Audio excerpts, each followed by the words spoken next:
Magandang gabi po sa inyong lahat. Una po ay nagpapasalamat kami sa Panginoon sa bawat pagkakataon na tayo po ay nakapagbigay ng serbisyo mula po sa UNTV News and Rescue sa loob ng nakalipas na 15 taon.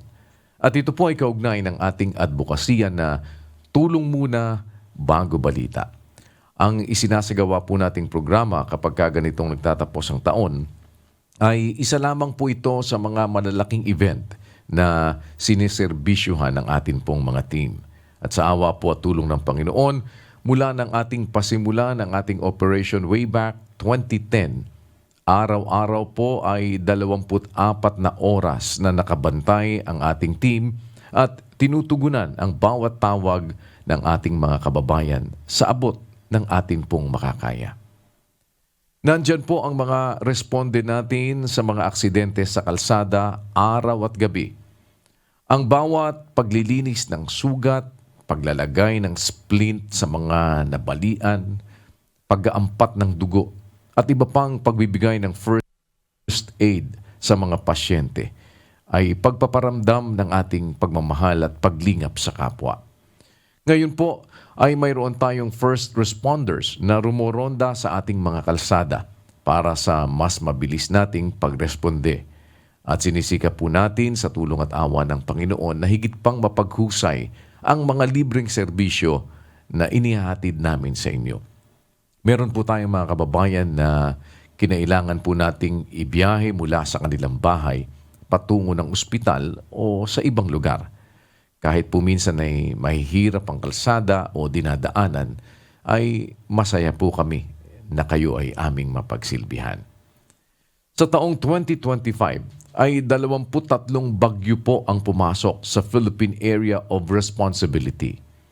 Mapa super typhoon man ito o hindi, nag-iwan po ang mga ito ng pinsala sa mga lugar na naapektuhan. Hindi lamang sa mga ari-arian, kundi maging sa ating mga kalooban. Kahit papaano po ay nasamahan natin sila sa pamamagitan ng pagtulong natin sa mga local government sa paglilikas at sa mga rescue operation sa mga lugar na binaha. Pero bago pa man po dumating ang bagyo, ay maaga na po nating ibinabalita mula sa UNTV News and Rescue ang mga babala na dapat na makarating sa ating mga kababayan. Ang pagsabog po ng bulkan, lalo na ang paglindol, ay mga bagay na biglaan. Pagkatapos naman po nito, ay sinisikap natin na agad na mapuntahan ang mga apektadong lugar para sa anumang ating maitutulong. Marami po sa mga lugar na naapektuhan ng bagyo, baha at lindol, ang ngayon lang nakaranas ng ganito katinding kalamidad. Pero gaya po ng ibig nating magawa at ang isinusulong din ng mga ahensya ng gobyerno, hinihikayat po namin kayo na patuloy nating isagawa ang paghahanda. Ang UNTV News and Rescue po ay nag-aalok ng libreng first aid at basic life support seminar. Sa mga nagdaang taon ay ginagawa po natin ito. At makakaasa po kayo na sa tulong at awa ng Panginoon, sa mga darating pang mga taon ay higit nating sisikapin na maabot ang iba't ibang mga lugar, maging ang inyong mga tahanan. Hindi po natin makokontrol ang pagdating ng bagyo, ang pagsabog ng mga bulkan at ang paglindol.